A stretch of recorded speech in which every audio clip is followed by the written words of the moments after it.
Russia Ukraine யுத்தம் நிற்குமா நிற்காதா? என்னப்பா இது, ஒரு வாழைப்பழம் இங்கே இருக்குது, இன்னொரு வாழைப்பழம் எங்கே அப்படிங்கிற மாதிரி இந்த வாழைப்பழ கதையாக இருக்குங்க இந்த ரஷ்யா உக்ரைன் பிரச்சனை. முடியும் அப்படின்னு சொல்லி வரும்போது முடியாது, முடியாது அப்படின்னு சொல்லி வரும்போது முடியும். இந்த நேரத்தில் தான் ஃப்ளோரிடாவுக்கு போகிறாரு மனுஷன் செலன்ஸ்கி அவர்கள். அப்படியே பறந்து போகிறார். ஏன்பா போகிறார் அப்படின்னு கேட்டால், இல்லை எனக்கு ட்ரம்ப் அவர்கள் கூட ரொம்ப முக்கியமான மீட்டிங் இருக்குது. ரொம்ப முக்கியமான மீட்டிங், ஆமாம், இந்த யுத்தம் நிற்க போகக்கூடிய அளவுக்கான ஒரு மீட்டிங் அப்படின்னு சொல்கிறார். சாத்தியமாக விக்கி? சாத்தியம்தான். உக்ரைன் நினச்சா அது சாத்தியம்தான், அமெரிக்கா நினச்சாலும் அது சாத்தியம்தான். ஆனால் இவங்க நினைக்கிறத விட ஐரோப்பிய ஒன்றியம் அப்படிங்கிற ஒரு கூட்டமைப்பு இருக்கே, அவங்க நினச்சாதான்ப்பா இது சாத்தியம். 27 நாடுகள் ஒன்றிணைந்து ஓகே உக்ரைனில் இந்த யுத்தம் நடக்குது, நம்மளால் இனிமேல் ஹெல்ப் பண்ண முடியாது, அமெரிக்காவும் ஹெல்ப்புக்கு வரமாட்டாங்க, உலக நாடு தலைவர்கள் அங்கே இருக்கக்கூடிய மக்கள் எல்லாரும் வார் ஃபேட்டிக்கில் ரொம்பவே போர் ஆயிடுச்சு, அதனால் இந்த யுத்தத்தை நிப்பாட்டிடலாம் அப்படின்னு சொல்லி ஒரு ஓரமாக நிப்பாட்ட கரிசனம் காண்பித்தார்கள் என்றால் இந்த யுத்தம் நிற்பதற்கான வாய்ப்புகள் இருக்குது. அதுக்கு தகுந்த மாதிரி ஒரு 20 புள்ளிகள் அடங்கிய 20 பாயிண்ட்ஸ் பீஸ் பிளான் அப்படிங்கிறத செலன்ஸ்கி அவர்கள் ரெடியாக வச்சுருக்கார். சார் என்கிட்ட இந்த பீஸ் பிளான் இருக்குது சார், இதை எக்ஸிக்யூட் பண்ணிடலாமா சார் அப்படின்னு கேட்க ட்ரம்ப் அவர்கள்ட்ட போகிறார். ஆல்ரெடி ட்ரம்ப் அவர்கள் வேறு எப்ஸ்டீன் ஃபைல்ஸில் முழிச்சிக்கிட்டு இருக்காரு, இதில் செலன்ஸ்கி அவர்கள் வேறு போகிறாரு. இப்போ என்ன நடந்திருக்கும், ரஷ்யா என்ன செஞ்சுருப்பாங்க, உலகத்தில் வேறு என்ன நடந்திருக்கு, எல்லாத்தையும் தெரிந்து கொள்வதற்கு தான் தமிழ் விதை அப்படிங்கிற நம்ம சேனல் இருக்குது. நான் உங்கள் விக்கி, இது உங்கள் தமிழ் விதை. ஷார்ட்டாக கொஞ்சம் செய்திகள். Korean TV serials, Korean drama இதெல்லாம் பார்க்கக்கூடிய நண்பர்கள் தோழிகள் உங்களுக்கு இருந்தாங்கன்னா இதை அவங்கக்கிட்ட காணிங்களேன். இதுதான் ஐஸ்கிரீம் பாட்டில் அப்படின்னு சொல்லுவாங்க. 1200 ml 189 ரூபாய்க்கு இப்போ கிட்ஸ் பெஸ்ட்டில் கொடுத்துட்ருக்கோம். இதே மாதிரி 3-in-1 பாட்டில், அதாவது ஒரு 2 லிட்டர், ஒரு 900 ml, ஒரு 400 ml அடங்கிய அந்த 3 வாட்டர் பாட்டில் 299 கொடுத்துட்ருக்கோம். இது இரண்டையுமே ரீஸ்டாக் பண்ணியிருக்கோம். ஒரு 150 பீஸ் இருக்கலாம். வேறு லெவல் ட்ரெண்டிங்கான ஐட்டம். வேணுங்கிறவங்களுக்கு லிங்க் கீழே இருக்குது. உக்ரைன் கண்டிப்பாக ஒரு பீஸ் பிளானோடு ரெடி பண்ணி வந்துடுவாங்க அப்படின்னு சொல்லிட்டு இருக்கக்கூடிய இந்த நேரத்தில் திடீர்னு பார்த்தா உக்ரைன் பாராளுமன்றத்தில் பயங்கரமான ஒரு பிரச்சனை. ஏய், யாரோ பாராளுமன்றத்தை ரைட் பண்ண போகிறாங்களாயா அப்படின்னு சொல்கிறது தான் பிரச்சனை. பாராளுமன்றத்தை ஏன்பா ரைடு பண்ணணும் அப்படின்னு கேட்டால், இல்லை அங்கே இருக்கக்கூடிய யாரோ கரப்ஷனில் ஈடுபட்டிருக்காங்க. Ukraine's anti corruption agency attempts raid of parliament in new graft probe அப்படிங்கிறது தான். ஸோ உக்ரைனில் ஊழல் அப்படிங்கிறது மலிந்து கிடக்கிறது. சாதாரண விஷயம் கிடையாது. யுத்த பூமியில் கிடைக்கிற அளவுக்கு அள்ளிட்டு போயிடலாண்டா அப்படின்னு சொல்லக்கூடிய ஒரு நிலைமை இருக்குது தெரியுமா? மம்மி படத்தெல்லாம் பார்த்துருப்பீங்க. மம்மியில் தங்கமாக இருக்கும். கடைசி உயிர் போகக்கூடிய நிலைமை இருக்கும்போது கூட ஒருத்தன் கட்டி பிடிச்சிட்டு தங்கத்தை அப்படியே அள்ளி கொண்டு வர பார்ப்பான். உயிர் போனாலும் பரவாயில்ல, கிடைக்கக்கூடிய அளவுக்கு தங்கம் கையில் கிடைக்குதா அப்படிங்கிறத பார்ப்பதற்கு தான். ஸோ அந்த மாதிரி இப்போ என்ன நடந்தாலும் சரி, உக்ரைனில் எத்தனை பேர் இறந்தாலும் சரி, அடுத்ததாக என்ன பிரச்சனைகள் வந்தாலும் சரி, நான் என்ன செய்வேன், எங்களுடைய ஊழலையும் எங்களுடைய பணத்தை நான் அடிச்சுக்கிட்டே இருப்பேன் அப்படின்னு சொல்லி அங்கே இருக்கக்கூடிய நிறைய கவர்மெண்ட் ஆஃபீஸர்ஸ், அங்கே இருக்கக்கூடிய மிலிட்ரி ஆஃபீஸர்ஸ், இராணுவ உயர் அதிகாரிகள் இவங்க எல்லாருமே செய்து கொண்டிருக்கிறார்கள். நாளுக்கு நாள் அங்கே இருக்கக்கூடிய அமைச்சர்களை மாற்றுறாரு செலன்ஸ்கி அவர்கள். ஏகப்பட்ட புகார் வருது, நிறைய பேர் ஊழல் செஞ்சிட்ருக்கீங்க அப்படின்னு சொல்கிற இவ்வளவு விஷயங்களையும் தாண்டி பாராளுமன்றத்துக்குள்ளேயே ஊழல் தலைவிரித்து ஆடுகிறது அப்படிங்கிற அந்த விஷயத்தில் வந்து நிற்கிது. அப்போது ஊர் மக்கள், அதாவது ஊர் மக்கள்னா யார், அவங்க ஊர் மக்கள் கிடையாது, வெளியூர் மக்கள், வெளிநாட்டு மக்கள், அவங்க என்ன செஞ்சாங்க, அவங்களுடைய வரி பணத்தெல்லாம் எடுத்து செலன்ஸ்கிக்கு உதவ போகிறோம், உக்ரைனுக்கு உதவ போகிறோம், உக்ரைனுடைய இராணுவத்துக்கு நாங்கள் இந்த மாதிரி ஆயுதங்களை வாங்கி கொடுக்க போகிறோம் அப்படின்னு சொல்லி ரெட் கிராஸ் சொசைட்டிலேருந்து பல அமைப்புகள், என்ஜிஓக்கள் இவங்கெல்லாம் காசு கொடுத்தது எல்லாம் வீணா கோபால், எல்லாமே வீணான்னு கேட்டால் எஸ், எல்லாமே ஒவ்வொருத்தன் பாக்கெட்டில் போயிட்டுருக்கு.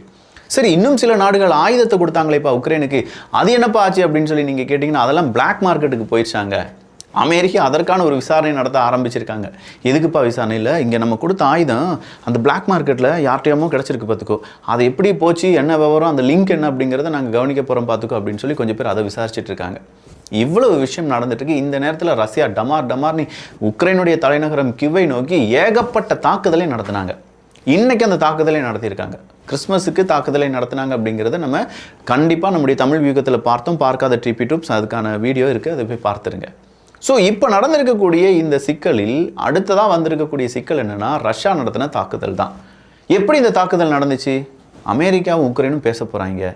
இவங்க பாட்டுக்கு ஏதாவது பேசி நம்மளை விடாமல் அவங்க 2 பேர் எப்படி பேசலாம்?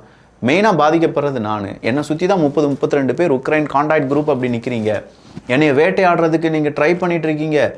ரஷ்யா அழிந்து போவதை பார்ப்பதற்காக ருசிகரமாக அங்கே வெயிட் பண்ணிட்டு இருக்கக்கூடிய ஒரு கூட்டத்துக்கு நடுவில் தனியாளாக நின்று நான் போராடிட்டு இருக்கேன். நான் இல்லாமல் என்னடா பேச்சுவார்த்தை, இந்த வச்சுக்கோடா உக்ரைன் அப்படின்னு சொல்லி கிவுக்கு எதிராக அட்டாக் அப்படிங்கிறத நடத்துகிறாங்க. நேற்று பவர் கிரிட் அட்டாக், இன்றைக்கி மறுபடியும் பவர் கிரிட் அட்டாக் அப்படின்னு சொல்லி ஏகப்பட்ட இடத்துல டோட்டல் டேமேஜ், டோட்டல் கொலாப்ஸில் நிற்கிறது உக்ரைனுடைய சில ஏரியாக்கள். இதெல்லாம் தாண்டி அடுத்த கட்ட நகர்வுக்கு உக்ரைனுக்கு எதிராக ரஷ்யா தயாராகி வருகிறார்கள். மாப்பிள்ளை நீ வாரியான்னு சொல்லி வடகொரியாவும் கூப்பிடுறாங்க. மாப்பிள்ளை வருவாரான்னு கேட்டால் வருவாராமே. New year wish, Christmas wish எல்லாமே கொடுக்கிறார் புட்டின் அவர்கள். கொடுத்த கொஞ்ச நேரத்தில் வடகொரியாவிலேருந்து ஒரு மெசேஜ் வருது, சார் இஸ்காந்தருக்கு வேறொரு ஸ்கேல் வேர்ஷன் நாங்கள் ரெடி பண்ணி வச்சுருக்கோம். என்னையா இது இஸ்காந்தருக்கே நீங்கள் ரெடி பண்ணிட்டீங்களான்னு கேட்டால், விட்டால் நாங்கள் ஓர்சனிக்கு வர நாங்கள் ரெடி பண்ணிடுவோம் அப்படின்னு சொல்கிறார். ஏய் இவ்வளோ ஸ்பீடாக இருக்கீங்களே வடகொரியா மிசைல் சிஸ்டத்தில் அப்படின்னு கேட்டால், எங்களுக்கு வேறு வழி கிடையாது பாஸ், எங்களை அடிக்கிறதுக்கு அமெரிக்கா ரெடியாக இருக்கா, அவன்கிட்ட தான் எங்களை தற்காத்துக் கொள்வதற்கு யார் இருக்கா, நீங்கள் வந்து நிற்பீங்களா? ஆனால் எங்கள் மிசைல்ஸ் வந்து நிற்கும், எங்கள் அணு ஆயுதம் பேசும், அவனை அடித்தா என்னுடைய அணு ஆயுதம் உன்னை அடிக்கும் அப்படிங்கிற அந்த பயம் அவனுக்குள்ளே வரும். உண்மையிலேயே இந்த உலகத்தில் ஒரு ஸ்டெபிலிட்டி அப்படிங்கிறது, அமைதியோ இல்லையோ ஒரு பேலன்ஸை நிப்பாட்டி இருக்கிறது என்ன அப்படின்னு பார்த்தீங்கன்னா இந்த அணு ஆயுதங்கள் தான். இதே இது ஒரு நாட்டிடம் இருந்துச்சுன்னா அந்த நாட்டுக்கு அடிமை அத்தனை நாடுகளும் இருந்திருக்கும். இப்போ பல நாடுகள்கிட்ட இருக்கிறதுனால ஒவ்வொரு நாடும் பயப்படுறாங்க. இவன் அடித்தா அவன் அடிப்பான், அவன் அடித்தா அவன் அணு ஆயுதத்தை வச்சுருக்கான், இந்த அணு ஆயுதத்துக்கு அங்கே போட்டுருவான், நம்ம பக்கத்து நாட்டில் போட்டுருவான், இப்படிங்கிற பயம் இருக்கிறதுனால அதிகமாக வாலாட்ட மாட்டுக்காங்க. இல்லாட்டி இதில் எத்தனை யுத்தங்கள் நடந்திருக்கும், எவ்வளவு இடங்களை எவ்வளவு நாடுகள் எடுத்துகிட்டு போயிருப்பாங்க, ஓடி இருப்பாங்க அப்படிங்கிறதுலாம் கணக்கிலே கிடையாது.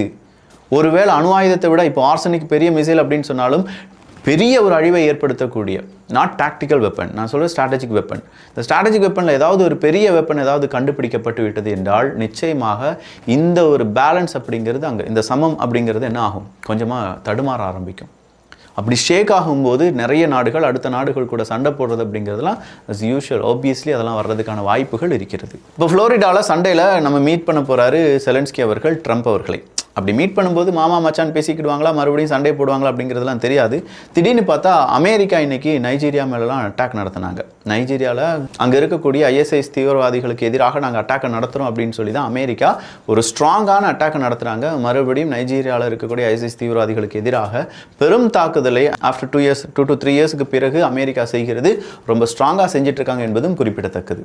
அடுத்ததாக பாலஸ்தீனத்தில் இன்றைக்கி ஒரு கத்தி கொத்து, அது மட்டும் இல்லாமல் ஒரு காரை வச்சு நபர்களை ஏற்றி கொள்வது அப்படின்னு சொல்லி 2 பேர் இதில் பலியாகி இருக்கிறார்கள் அப்படிங்கிற ஒரு செய்தி வெளியாகி இருக்கிறது. பாலஸ்தீனத்தில் அங்கே இருக்கக்கூடிய நபர்கள் மட்டும்தான் இருக்காங்களா அப்படின்னு பார்த்தா கிடையாது. செட்டிலர்ஸ் நிறைய பேர் இருக்காங்கல்ல, இஸ்ரேலை சார்ந்தவங்கள மீள்குடியமர்த்தல் செஞ்சுருப்பாங்கல்ல. அப்போ இவங்க எல்லாரும் சேர்ந்து அங்கே ஒரு இன்ஸ்டெபிலிட்டியை உருவாக்கிட்டு இருக்காங்க. சாதாரணமாக அங்கே இருக்கக்கூடிய மக்கள் வாழ்வது இல்லாமல் பயங்காட்டுறாங்க. நீ யூதர்கள் எடுத்து ஏதாவது செஞ்சிருவியா அப்படின்னு சொல்லி இவங்க மிரட்டுறது, அதுக்கு அந்த பக்கமாக இருக்கக்கூடிய என் நாட்டில் வந்து என்னை அடிக்கிறியாடான்னு சொல்லி அவங்க திருப்பி அடிக்கிறது, இது எல்லாமே இந்த மேற்கு கரை ஓரமாக இந்த மீள்குடியமர்த்தல் செய்யப்பட்ட ஏரியாக்களில் நிறையவே இருக்குது அப்படின்னு சொல்லப்படுகிறது. அமெரிக்காவினுடைய ஸ்டேட் செக்ரட்டரி அவர்கள் ஈரான் தீவிரவாதத்திற்கு துணை போகிறது அப்படின்னு சொல்லி நேற்று ஒரு வார்த்தையை கொடுத்தார். அந்த வார்த்தைக்கு கடுமையான எச்சரிக்கையை கொடுத்திருக்காங்க ஈரானுடைய எம்பி. நாங்கள் தீவிரவாதத்துக்கு துணை நிற்கிறோம் என்றால் தீவிரவாதத்திற்கு ஊற்றாக இருப்பது அமெரிக்கா தான். அமெரிக்கா தான் தீவிரவாதத்தை வளர்த்து விடுகிறது, அமெரிக்கா தான் தீவிரவாதத்தால் நன்மை அடைகிறது, அமெரிக்கா தான் தீவிரவாதத்துக்கான ரூட் மேப்பை போட்டு கொடுக்குறாங்க அப்படின்னு சொல்லி ஒரு பெரிய போட்டாரு. மக்கள் எல்லாம் இதை பற்றி பேசிகிட்டு இருக்காங்க. அதே ஈரான் இப்போ நம்ம ஊரில் கூட கொஞ்சம் அரசியல்வாதிகள் இருப்பாங்க. எப்படி Christmas happy Christmas, Ramzan happy Ramzan இதெல்லாம் சொல்லுவாங்க. ஆனால் தீபாவளி நாங்கள் சொல்ல மாட்டோம், ஹாப்பி தீபாவளிலாம் சொல்ல மாட்டோம், தீபாவளிக்கு வாழ்த்துக்களே சொல்ல மாட்டோம். சார் விநாயகர் சதுர்த்தி அதெல்லாம் இல்லை, அதெல்லாம் சொல்ல மாட்டோம். ஆனால் ஓட்டில் வேலை தூக்கிட்டு நிற்பாங்க, டங்கின்னு ஆடுவாங்க, வேலை தூக்கிக்கிட்டே ஆடுவாங்க. எதுக்குன்னு கேட்டால் நாங்களும் வேலைலாம் பட்டையெல்லாம் போட்டிருக்கோம் தெரியுமா அப்படின்னு சொல்லுவாங்க. எலெக்ஷனுக்கு முன்னாடி மட்டும் கொஞ்சம் அப்படியே வந்து போகும், அதன் பிறகு அப்படியே போயிடும்னு வச்சுக்கோங்க. ஆனால் ஈரான் அப்படிலாம் கிடையாது. அவங்க ஒரு இஸ்லாமிய நாடாக இருந்தாலும் கிறிஸ்மஸ் வாழ்த்துக்கள் அப்படின்னு சொல்கிறத பல நாடுகளுக்கு அவங்க எக்ஸ்டெண்ட் பண்ணியிருக்காங்க. இதை விட பெரிய மத நல்லிணக்கத்தை வேறு யார் காண்பிக்க முடியும்? ஏதோ இந்தியாவில் மட்டும்தான் மத நல்லிணக்கம் இருக்கிற மாதிரி, இப்போ ஈரான்லாம் கிடையாதான்னு கேட்டால் இருக்குது சார். ஆனால் அங்கே இருக்கக்கூடிய மதத்துக்குள்ளேயே பல சிக்கல்கள் இருப்பதனால் வேறு மதங்கள் கூட அவங்க சண்டை போடுறது கிடையாது சார். நம்ம என்ன நினச்சிட்ருக்கோம், ஒரே ஒரு மதம் ஒரு நாடு ஃபுல்லாக இருந்துச்சுன்னா அமைதியாக இருக்குமப்பா அப்படின்னு நம்ம நினச்சிட்டு இருந்தோன்னா ஆசை தோசை அப்பளை வடை. ஒரே ஒரு மதம் தாங்க ஈரானில் இருக்குது அதிகமாக. 98% அங்கே யார் இருக்காங்க, இஸ்லாமியர்கள் தான் இருக்காங்க. 98% ஆப்கானிஸ்தானில் அவங்க தான் இருக்காங்க. 90%க்கு மேலே பாகிஸ்தானில் அவங்க தான் இருக்காங்க. ஆனால் சண்டை வருது. இதே நேரத்தில் கிறிஸ்தவ நாடுகள் சிலுவை போர்லாம் படிச்சிருக்கீங்களா? அந்த சிலுவை போர்லாம் எடுத்து பார்த்தீங்கன்னா கிறிஸ்தவர்களுக்குள்ளே அடிச்சுக்கிடுவாங்க. அவங்களுக்குள்ளேயும் ஏற்றத்தாழ்வுகள் இருக்குது. அவங்களுக்குள்ளேயும் ஒரு சபையை தாண்டி அடுத்த சபை கல்யாணம் பண்ணிட்டீங்கன்னா அங்கே போய் நீங்கள் மறுபடியும் நிறைய விஷயங்கள் செய்யணும். இந்த சபையில் உங்களை புதைக்க வேண்டும் என்றால் நீங்கள் இந்த மதம் மாறணும். இது எல்லாமே இருக்குது. ஆனால் என்ன, இந்தியாவில் இருக்கிறவங்க அதை பற்றி அதிகமாக பேசாததுனால அவங்க எதுவுமே நடக்காத மாதிரியும் இங்கே மட்டும்தான் எல்லாம் நடக்கிற மாதிரியும் பேசிக்கொண்டு இருப்பார்கள் என்பது குறிப்பிடத்தக்கது. ரொம்ப கொடுமை என்ன தெரியுமா, கனடா, யூகே இந்த மாதிரியான நிறைய இடத்துக்கு போங்க. அங்கே நடத்தக்கூடிய மதங்களால் நடத்தக்கூடிய பள்ளிகளுக்கு போங்க. அங்கே எத்தனை குழந்தைகள் கொன்று குவிக்கப்பட்டிருக்கிறார்கள் தெரியுமா? அப்படி கொன்று குவித்தக்கூடிய அந்த குழந்தைகளுடைய எண்ணிக்கை கூட யாருக்கும் தெரியாது. அவங்களாம் படிக்க வந்த குழந்தைகள், ஆனாலும் கொன்று குவிக்கப்பட்டிருக்கிறார்கள்.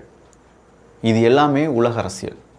நம்ம ஊரில் நடந்தால் அதை பெருசுபடுத்தி பேசினா நம்மளை தாக்கி நம்ம நாட்டை அழித்து விடலாம் அப்படிங்கிற ஒரு நப்பாசை அம்புட்டு தான். வின்டர் ஸ்டார்ம் அப்படிங்கிறது இன்றைக்கி 1000க்கும் அதிகமான ஃப்ளைட்டை ரத்து பண்ணப்பட்டது அப்படின்னு சொல்கிற தகவலை உருவாக்கி இருக்கிறது. அமெரிக்கா உட்பட பல நாடுகளில் இந்த வின்டர் ஸ்டார்ம் இருந்தால் சொல்லப்படுது. மலேசியாவில் இன்றைக்கி ஒரு பெரிய ஸ்டார்ம், ஜனநாயகன் ஸ்டார்ம். ஐயே என்னப்பா சொல்கிறாமா? ஆமாங்க, கூட்டத்தை பார்த்தீங்கல்ல, வேறு லெவல் வச்சு செஞ்சுட்டு இருக்காங்க அப்படின்னு சொல்கிற அளவுக்கு இருக்குது மலேசியாவில் கூட்டம். இது தமிழ்நாடா இல்லை தமிழ்நாட்டையும் மிஞ்சிய ஒரு இடமா அப்படிங்கிற அளவுக்கு ஜனநாயகனுடைய ஆடியோ லான்ச் நடந்தது அப்படிங்கிறது இப்போது வந்திருக்கக்கூடிய லேட்டஸ்ட் தகவல். மலேசியாவினுடைய நண்பர்கள் நிறைய பேர் அந்த வீடியோ எல்லாமே பகிர்ந்து வருகிறார்கள். எப்ஸ்டைன் ஃபைல்ஸ் அப்படிங்கிறத பற்றி நிறைய தெரியும். பார்க்காதவங்க 2 வீடியோ எப்ஸ்டைன் ஃபைல்ஸை பற்றி தமிழ் பட்சத்தில் டீட்டெயில்டான காணொலியை பதிவு பண்ணியிருக்கோம். கொஞ்ச நாட்களாக அது இப்போ என்னமோ வைரலாக ஓடிக்கிட்டு இருக்கு. பல இடங்கள் அதுதான் ரெக்கமெண்டேஷனில் ஓடிட்டு இருக்கு, எப்ஸ்டைன் ஃபைல்ஸ். அப்படிப்பட்ட எப்ஸ்டைன் ஃபைல்ஸில் டெமோக்ராட் சார்ந்த ஏதாவது நபர்கள் இருந்தால் உடனடியாக அவங்களுடைய பெயரை வெளியிடுங்களப்பா அப்படின்னு சொல்லி ட்ரம்ப் அவர்கள் ஒரு ப்ரெஷரை கொடுத்துட்டு இருக்கார். என்னப்பா ரிப்பப்ளிகன்ஸ் மட்டும்தான் இருக்காங்களா, டெமோக்ராட்ஸ் யாருமே இல்லையா? போடுங்கப்பா உங்களுடைய பெயரை, சீக்கிரமாக வெளியிடுங்கப்பா அப்படின்னு சொல்லி அந்த ரிக்வஸ்ட்டை வச்சிருக்கார் மனுஷன். புது வருஷம் வருது, புது வருஷத்துலேருந்து நிறைய பேர் இதை செய்வோம் அதை செய்ய மாட்டோம் அப்படின்னு சொல்லி மனசில் நிறைய உறுதிமொழிலாம் எடுப்பீங்க.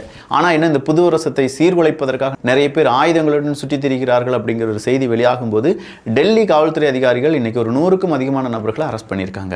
பாகிஸ்தான், UK ஒரு பெரிய பஞ்சாயத்து ஓடிட்டு இருக்கு. அந்த பெரிய பஞ்சாயத்து 2 நாட்டு தூதரக அதிகாரிகளை மாற்றி சண்டை போட வச்சுட்டு இருக்கு அப்படிங்கிறது வேறொரு விஷயமா மாறிட்டு இருக்கு. இது கூடிய சீக்கிரம் 1-2 நாட்களில் இன்னும் பீக்காக மாறுறதுக்கான வாய்ப்புகள் இருக்கின்றன. மியான்மரில் 5 வருஷத்துக்கு பிறகு ஃபர்ஸ்ட் எலெக்ஷன் அங்கே வந்திருக்குப்பா, எலெக்ஷன் நடந்து முடிஞ்சிருக்கு அப்படிங்கிற ஒரு செய்தியும், நாங்கள் மனதளவில் ஓட்டு போடலை அப்படின்னாலும் கண்டிப்பாக எங்களுக்கான ஒரு மாற்றத்திற்காக ஓட்டு போட்டிருக்கோம், இது நடக்குமா நடக்காதா அப்படிங்கிறது தெரியவில்லை என்கிற கேள்வியுடன் மியான்மர் மக்கள் அவங்க கொடுத்த பேட்டி அப்படிங்கிறதெல்லாம் கண்கலங்க வைக்கக்கூடிய செய்தியாக இருக்கிறது. தாய்லாந்து, கம்போடியா மறுபடியும் பீஸ் டீல் போட்டுட்டாங்க, கையெழுத்து போட்டிருக்காங்க, சண்டை வராதுன்னு சொல்கிறாங்க. இது 2வது பீஸ் டீல். இன்னும் எத்தனை பீஸ் டீலுக்கு பிறகு சண்டை வராமல் இருக்கும் அப்படிங்கிறது ஒரு $1 மில்லியன் கேள்வி. பலுச்சிஸ்தான், பாகிஸ்தான் இன்னைக்கு பலுச்சிஸ்தான் ப்ரொவின்ஸில் போய் தாக்குதலை நடத்தி 13 தீவிரவாதிகளை நாங்கள் கொண்டுட்டோம் அப்படின்னு சொல்லி பாகிஸ்தான் அறிவித்திருக்கிறார்கள். சார், பாகிஸ்தான் நீங்கள் உண்மையிலேயே தீவிரவாதிகளை அழிக்க வேண்டும் அப்படின்னு சொன்னால் பாகிஸ்தான் மக்களை மட்டும் கொஞ்சம் ஃபில்டர் பண்ணிவிட்டு அங்கே பாகிஸ்தான் நாட்டுக்கு எதிராக ஒரு குண்டை தூக்கி போட்டுருங்க. ஏகப்பட்ட பேர் அங்கேருந்து தான் ஸ்ப்ரெட் ஆகிட்டு இருக்காங்க. இங்கே பாவப்பட்ட மக்களை மட்டும் எங்கள் நாட்டுக்கு வேணால் அனுப்பிடுங்க, நாங்கள் பார்த்துக்கிறோம் பாகிஸ்தான் மக்களை. ஆனால் அந்த தீவிரவாதிகளை அழிக்க வேண்டும் என்றால் பாகிஸ்தானில் மெஜாரிட்டி ஆஃப் இடங்களை அழிக்க வேண்டியதாக இருக்கும். காரணம், வளர்த்து விட்டதே நீங்கள் தான். ஒவ்வொரு நாட்டுக்கு ஏற்றுமதி செஞ்சுருக்கீங்க. இது அரபுலக நாடுகளை பார்த்து பயப்படுறாங்க. சவுதி அரேபியா சொல்கிறாங்க பாகிஸ்தானில் ப்ராப்பராக இருக்கக்கூடிய ஆட்களை மட்டும் அனுப்பிவிடுங்க, இம்ப்ராப்பராக இருந்தால் அனுப்பி விட்டுறாதீங்க, அங்கேயே வந்து செட்டில் ஆயிடுறாங்க அப்படின்னு சொல்கிறாங்க. அங்கே வந்து பிச்சை எடுக்கிறாங்க அப்படின்னு சொல்கிறாங்க. யுனைடெட் அரப் எமிரேட்ஸ் யாரும் ஏற்றி விடாதப்பா, பெரிய சண்டையை உருவாக்கிட்டு இருக்காங்க இவங்க. பாகிஸ்தான் நாட்டு பிரஜைகள் மட்டும் நமக்கு வேணாம் அப்படின்னு சொல்கிற அளவுக்கு நிலைமை தலைகீழாக மாறிட்டு இருக்கு. கொஞ்சம் பார்த்துக்கோங்க. ஸோ ஓவராலாக நிறைய செய்திகள் பார்த்துருக்கீங்க. இந்த செய்திகள் பற்றி உங்களுடைய கருத்துக்கள் இங்கே வரவேற்கப்படுகின்றன. நான் முதலே சொன்ன மாதிரி Korean series, Korean drama, Korean அந்த ஒரு கல்ச்சர் பேஸ்டான நிறைய சீரீஸ் பார்ப்பதற்கான வாய்ப்புகள் இருக்குது. அவங்களுக்கு சூப்பரான ஒரு கிஃப்டாக இதை கொடுக்கலாம். ஆஃபீஸ் பர்பஸ், வீட்டில் இல்லை ஜிம்முக்கு போகிறாங்க, இல்லை நடந்துக்கிட்டே ஜூஸ் குடிக்கிற பழக்கம் இருக்குது, எல்லாருக்குமே ரொம்ப யூஸ்ஃபுல்லாக இருக்கக்கூடிய இந்த ஐஸ்கிரீம் வாட்டர் பாட்டில் வெறும் 189 ரூபா. அடித்து சொல்கிறேன், வேறு எங்கேயும் கிடைக்க வாய்ப்பு இல்லை. அவ்வளவு குவாலிட்டியான ஐட்டம். வேணுங்கிறவங்களுக்கான லிங்க் கீழே டெஸ்கிரிப்ஷனில் இருக்குது. எல்லோரும் தமிழ் விதையில் இணைந்திருங்கள். நல்லதை பகிர்ந்து நல்ல சமுதாயத்தை உருவாக்குவோம். நன்றி, வணக்கம்.